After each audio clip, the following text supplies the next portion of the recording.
Olá, alunos. Então, hoje a gente vai falar um pouquinho, vai aprofundar um pouquinho mais essa coisa do núcleo e do DNA, que foi a aula passada, né?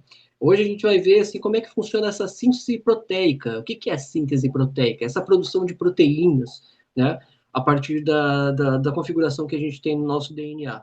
Então, na verdade, é como é que do DNA isso se traduz em características que a gente pode, né, físicas, características fisiológicas. Então, aqui no esqueminha que eu botei aqui para vocês como é que do DNA, né, da sequência de DNA, que todos os seres vivos que tem nesse planeta têm DNA, nossos cromossomos, que são a forma onde o DNA está lá condensado, né, enroladinho, como é que isso se traduz em cor de olhos, em cor de pele, na altura que você vai ter ou não, né?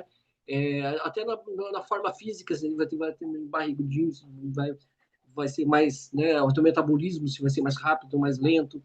Todas essas coisas têm a ver com a gente carrega no nosso DNA esses princípios para desenvolver essas características, né, e ou não, isso é uma coisa que a gente também tem que ver um pouquinho mais de genética mais para frente, mas essas informações estão guardadas lá no nosso DNA e isso se traduz, né, através dessa síntese proteica.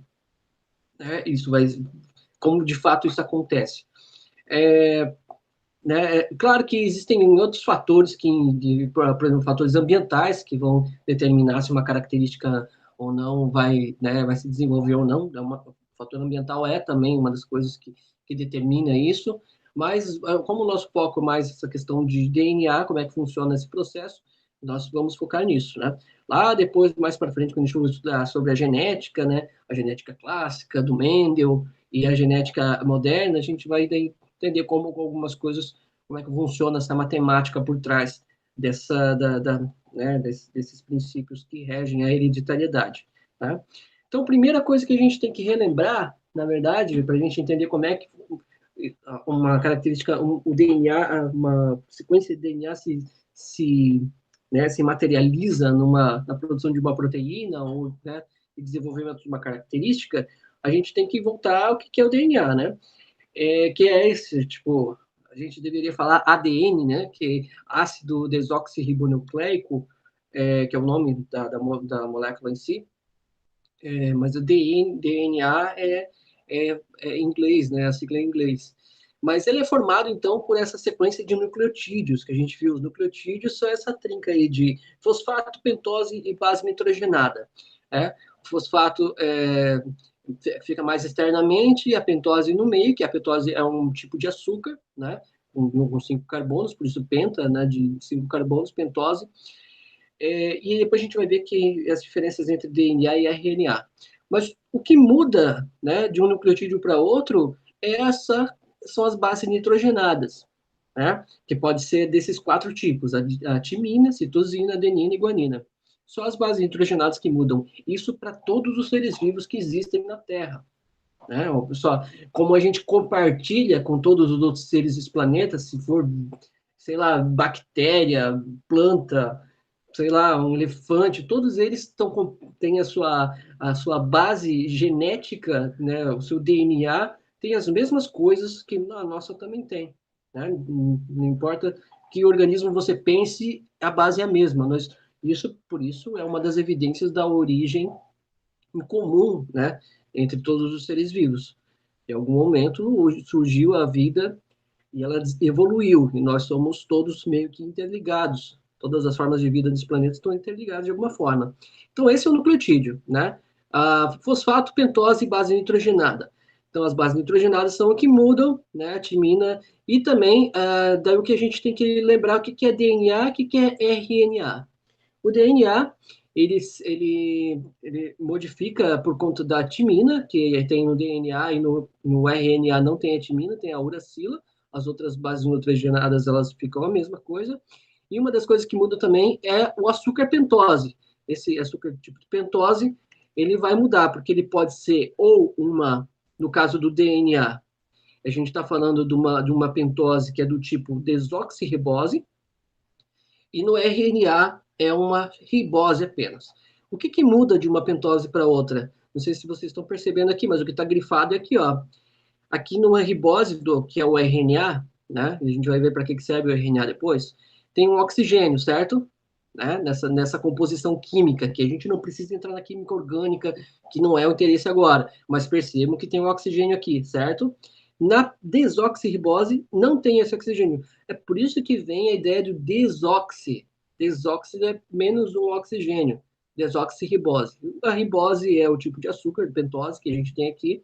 Ela pode ser a ribose ou a desoxirribose. O RNA, por que é RNA? A gente podia, na verdade, deveria falar ARN, em vez de RNA, porque é o ácido ribonucleico, né? É o ribo de ribose, e o DNA do desoxirribose, o desoxi desse açúcar que muda. Então, a diferença entre DNA e RNA é essa coisa do tipo da uracila, que tem no RNA, que no lugar dela tem a timina, né, não do DNA, e o açúcar pentose que muda. No DNA é desoxirribose, no RNA é a ribose apenas, né, que tem aquele oxigênio ali a mais, certo? Então, a molécula de DNA é uma fita dupla, como a gente viu lá, sobre a questão até do descobrimento da fita de DNA, como é que seria essa forma helicoidal, né? E a ideia de que o Watson e o Crick eles proporam esse modelo, que foi ganhar o prêmio Nobel, inclusive roubaram essa ideia da Rosalind,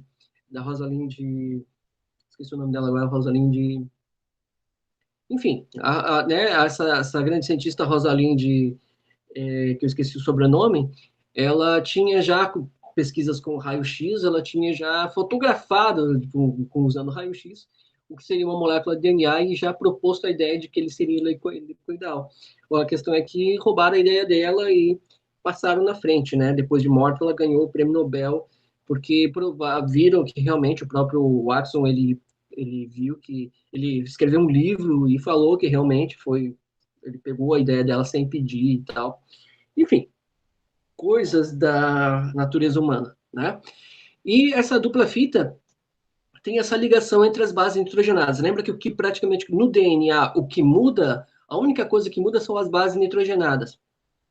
E existe aquela relação entre a adenina e a timina, e vice-versa. E a citosina e a guanina, e vice-versa. Lembra na aula passada até falei sobre como é que a gente pode gravar essa ligação, que é sempre essa relação entre adenina, timina, timina, adenina, né? Citosina, guanina, guanina, citosina. Lembrar do Agnaldo Timóteo, A e o T, né? E vice-versa. E a Gal Costa, no caso da guanina, é a citosina, e vice-versa também.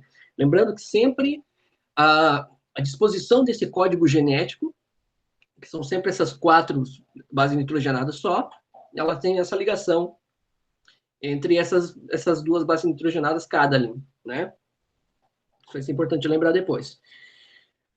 Então, aqui, ó, até estava falando do Watson Crick, né, que propõe a ideia de dupla fita, a cada filamento composto por nucleotídeos, aquela composição química, eles tinham mais essa pegada, esse entendimento sobre essa questão química, né, e mostrando como que seria, e propondo ela dessa forma, e é assim que a gente foi comprovado que é assim mesmo. Hoje a gente tem conhecimento muito maior, isso aí foi nos anos 50, se eu não me engano, e eles, né, ganharam o prêmio Nobel por causa disso, né. Aqui, ó, a Rosalind Franklin, agora tá ela ali, o nome, né, o nome dela ali. Então, ela foi, na verdade, quem descobriu que seria o formato, como é que seria o formato do DNA, baseado nas suas pesquisas com o raio-x, né, inclusive dela até tirou uma foto de raio-x mostrando como é que seria o formato lá, né, torcidinho da, dessa sequência de DNA. E depois o Watson ele escreveu um livro mostrando que realmente ele tinha feito isso e tal, né? Então, o crédito da descoberta não foi colocado para ela na época, enfim, foi uma das grandes injustiças. E isso tem muito a ver com a questão do machismo na ciência, né? Que por muito tempo a ciência era feita mais por homens e, enfim, as mulheres não tinham espaço. Hoje em dia as coisas, ainda bem, né, mudaram bastante. Hoje em dia as mulheres são a maioria na ciência, até porque elas são a maioria também que terminam o ensino básico, né, no Brasil, por exemplo, é assim, né? A maioria das mulheres que são as mulheres que conseguem terminar e ir para o ensino superior, e os homens geralmente ficam no máximo até o segundo grau, a maioria, né? Claro que tem uma sociedade que continua seus estudos, mas ainda existe, né, essa questão do machismo continua existindo, não, apesar disso, apesar dos avanços que a gente teve. Então, a Rosalind Franklin foi a grande descobridora do modelo do DNA, né, e foi injustiçada. Depois eles deram um prêmio Nobel para ela depois de morta, depois que ela tinha morrido já há muito tempo. Ela morreu nova, ela morreu com menos de 40 anos, 30 e poucos anos ela morreu. Até porque se mexia muito com essa questão de raio-x, radiação, que nem a outra grande cientista que trabalhava com radiação, que tem uma série na Netflix sobre ela, que agora também a memória está péssima hoje para lembrar dos nomes das pessoas, mas ela acaba se contaminando com né, com o material de estudo dela, que é radioativo, né? E naquela época não tinha tanto conhecimento sobre os perigos da radiação e, né, acabava desenvolvendo câncer, enfim, ela teve câncer de ovário, por isso que morreu cedo. Bom, enfim, saindo dessa parte histórica, né? Então, essa aqui é a modelo. Hoje a gente tem, claro, muito mais tecnologia para provar que aquelas modelos estão certos, né? E a sequência DNA com as suas respectivas ligações entre bases nitrogenadas. O que muda de um indivíduo para o outro? O que muda de um ser vivo para o outro? Essa sequência aqui, né? Dessas letrinhas aqui. É isso que muda de uma bactéria. Claro que uma bactéria também um DNA muito menor, né? Muito menos complexo e tal, mas a matéria-prima é a mesma, as substâncias, adenina, citosina, são as mesmas numa bactéria. O que diferencia também é o comprimento dessa sequência aqui, né? E a quantidade de sequências também, como a gente viu, sobre a questão sobre essa questão do, dos cromossomos, né? A quantidade de cromossomos que cada espécie tem. No caso da espécie humana, 46 cromossomos nós temos, que são 23 pares desses cromossomos que a gente herda do pai e da mãe. Tá? Bom, o material genético ele pode sofrer replicação. Né? Que essa replicação por exemplo, existe algumas enzimas que servem como se fossem umas tesourinhas aqui. Ó, tá vendo as tesourinhas aqui? Eles vão abrir essa sequência. Lembra que o DNA tem essa fita, parece uma escada e tal? Essas ligações entre as fitas são as pontes de hidrogênio. Essa enzima tem a capacidade de cortar essas pontes de hidrogênio, abrindo a fita do DNA no meio, como se fosse um zíper, que você abre e vai abrindo um zíper. Não tem zíper aqui agora, também não vou, né, sair catando agora. Mas imagine aquele zíper que você vai abrindo, a enzima é como se fosse aquela braguilha no meio que você vai abrindo, né? A enzima ela vai abrindo essa ligação entre as duas fitas. E aí, nucleotídeos, bases nitrogenadas que estão em seus nucleotídeos livres que são produzidos fora do núcleo da célula, vão se ligando nessas combinações que a gente já falou. A adenina, daí tem uma timina se liga com a adenina, guanina, citosina, e vão fazendo uma cópia exata da primeira fita. É assim que as fitas se duplicam. Quando as células, por exemplo, uma célula, ela precisa repor células que morreram. Ela precisa fazer uma cópia dela mesma, as células se copiam, né? Seu material genético se duplica e a célula se divide ao meio. Cada célula resultante vai ter a mesma quantidade, né, o mesmo DNA, uma cópia do seu DNA cada uma, né? E serão idênticas, né?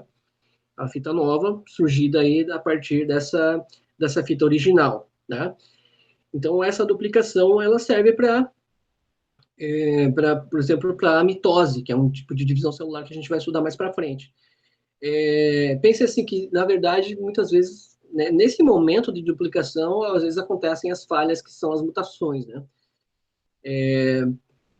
Que podem gerar novas características ou pode gerar algum problema no funcionamento da célula, um tumor, alguma coisa assim, né, que pode levar a alguns problemas ou simplesmente não vai ter efeito nenhum, né?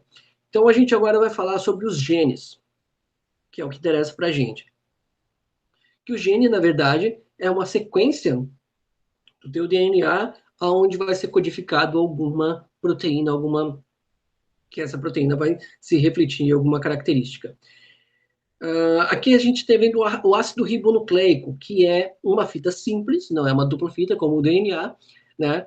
E tem aquela coisa que a gente falou, em vez da timina, ele tem a uracila, e na sua pentose, na verdade, é a ribose, que é o açúcar que tem no meio lá do nucleotídeo, certo? A transcrição, agora a gente começa a falar sobre o processo da síntese proteica em si, e do DNA até a proteína. O que vai acontecer nessa transcrição? Você tem uma sequência no teu DNA, lá de bases nitrogenadas, lá, citosina, guanina, adenina, uma sequência. Uma dessas fitas vai servir como uma fita molde, a fita do teu DNA, a outra ela fica uma fita inativada, ela não é utilizada né, como meio de fazer a síntese. E aí vai se ligar uma fita de RNA fazendo cópias, ligações, né, cópias dessa sua fita, da sua fita de DNA aqui, né?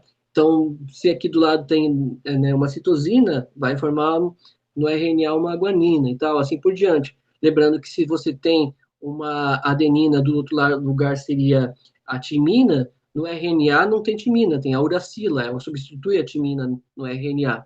Então, vai se abrindo o DNA, vai se abrindo a dupla fita e vai sendo produzida uma cópia, mas, na verdade, uma cópia simples de RNA, usando como base a sua, né, aquela parte do DNA que vai ser transcrito.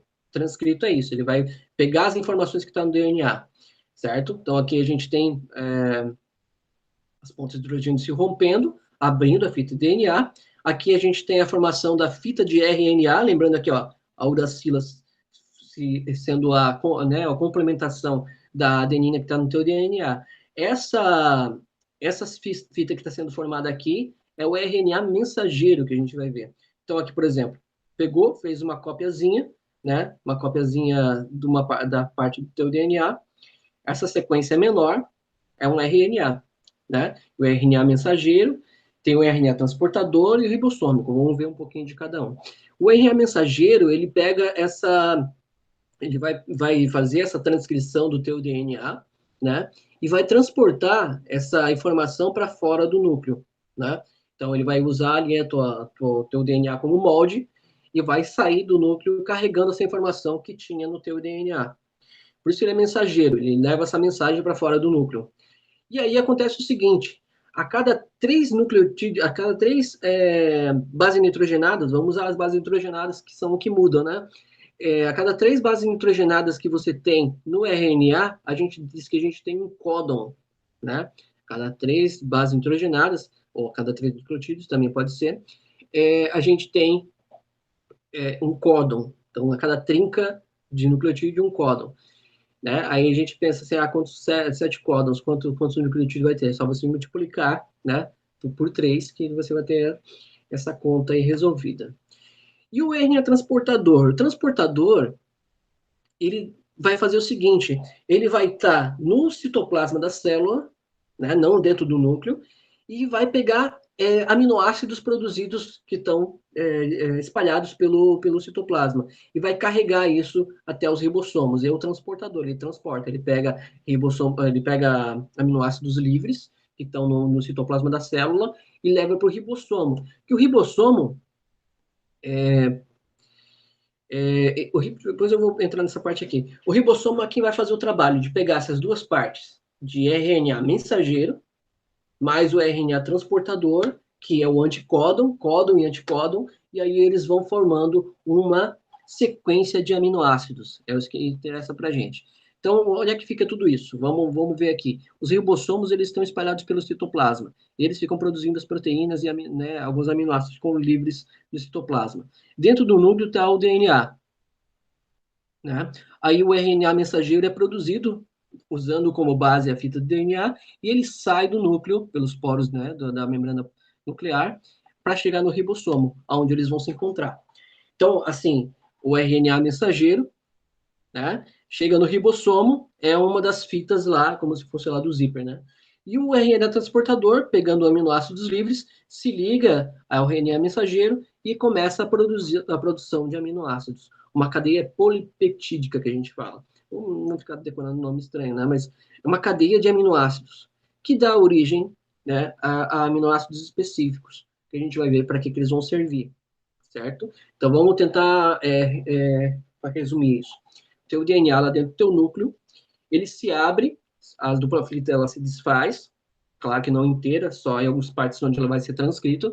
A transcrição ocorre formando uma sequência de RNA mensageiro, que tem essas informações de que tinham lá, foi transcrito do teu DNA, lembrando que tem a substituição lá, não tem timina no RNA, fica uracila, e ele sai com aquela informação. Essa informação é levada para o ribossomo, que está lá no citoplasma.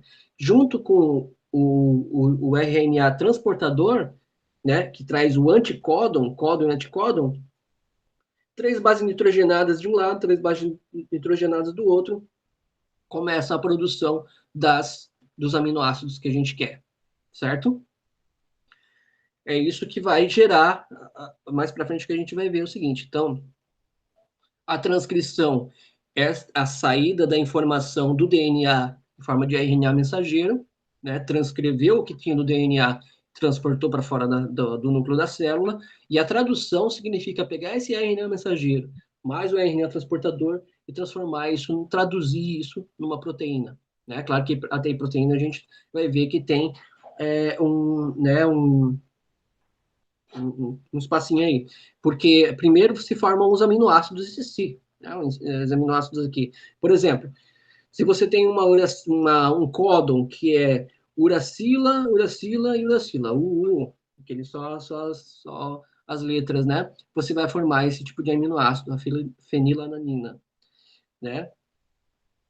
A serina, que é formado com uracila, citosina e uracila, e assim por diante. Essa tabela aqui vai ser importante para a gente entender, para a gente depois usá-la em algumas atividades que a gente vai fazer. Então, depois eu vou passar para vocês. Um exemplo, vamos para um exemplo prático. Como é que isso se converte em características físicas, por exemplo, características visíveis?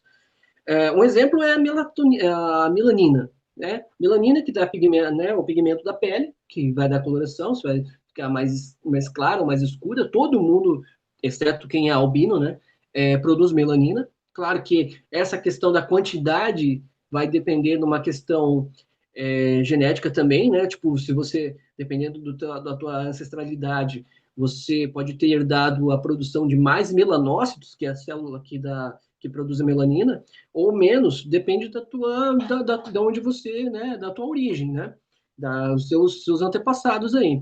Pessoas que se desenvolveram em regiões de mais sol, uma questão de evolução, né, seleção natural, selecionou quem tinha mais melanócitos, por exemplo, muita luz, precisa da melanina como proteção, produz muita melanina. E os seres humanos, isso já se sabe, né, que surgiram na África, então a melanina é uma necessidade para quem vive nesses ambientes de muito sol, é uma proteção, e assim que foram migrando para regiões mais ao norte do planeta, como lá na Europa, norte da Europa e tal, aonde a luminosidade diminui, a melanina demais começou a se tornar um problema, porque para absorver vitamina A, né?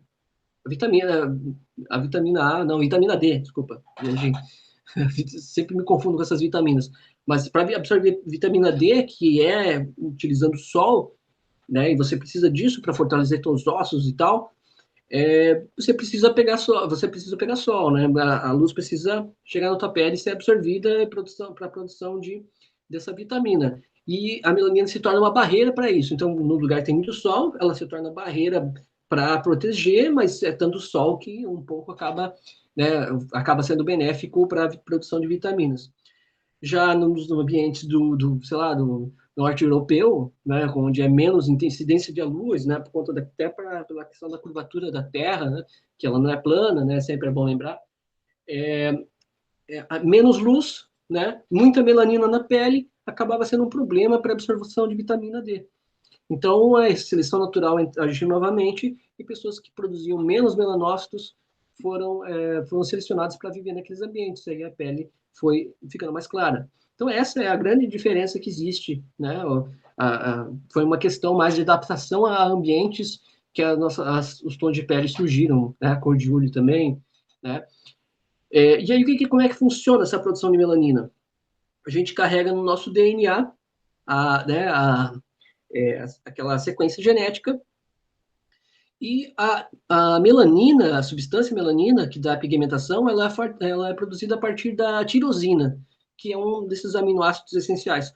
Vamos ver onde a tirosina é produzida. Com essa sequência aqui, ó, esses dois tipos de sequência, ou essa aqui ou essa aqui. Tá? Você tem que ter uma uracila, né, no teu RNA mensageiro lá, né?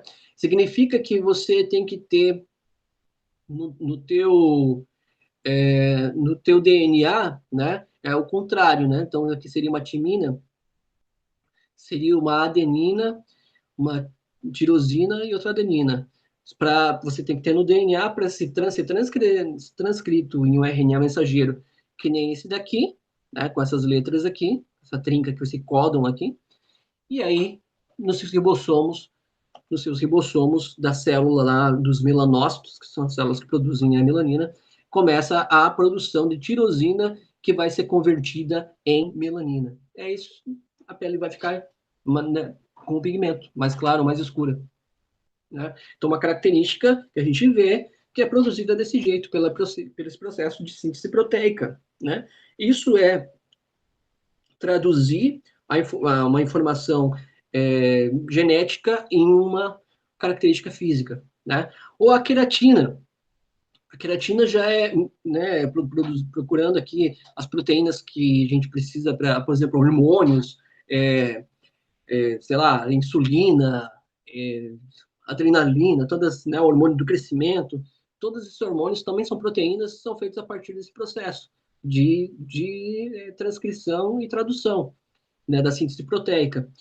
Né, só que daí são milhares de aminoácidos e fica meio complicado de falar. Eu peguei os mais simples. Por exemplo, a queratina são 20 aminoácidos que tem que ser produzidos nessa sequência ali, né, para produzir a queratina. O que vai virar a queratina? A queratina é produzida pelas células da pele também, por fazer uma camada de queratina bem fininha, que nos impermeabiliza e protege contra a entrada de micro-organismos. Mas também vira pelo, vira cabelo, né, vira unha, em alguns animais vira chifre, vira escama, é a queratina mesmo, a mesma queratina, e é a mesma sequência genética para a produção dessas coisas, né?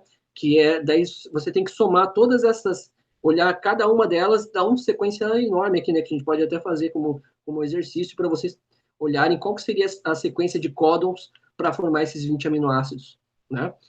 Então é isso que é a síntese proteica, né? É transformar a informação que está lá no seu DNA em algo, né, que vai aparecer como característica física, como característica fisiológica, né?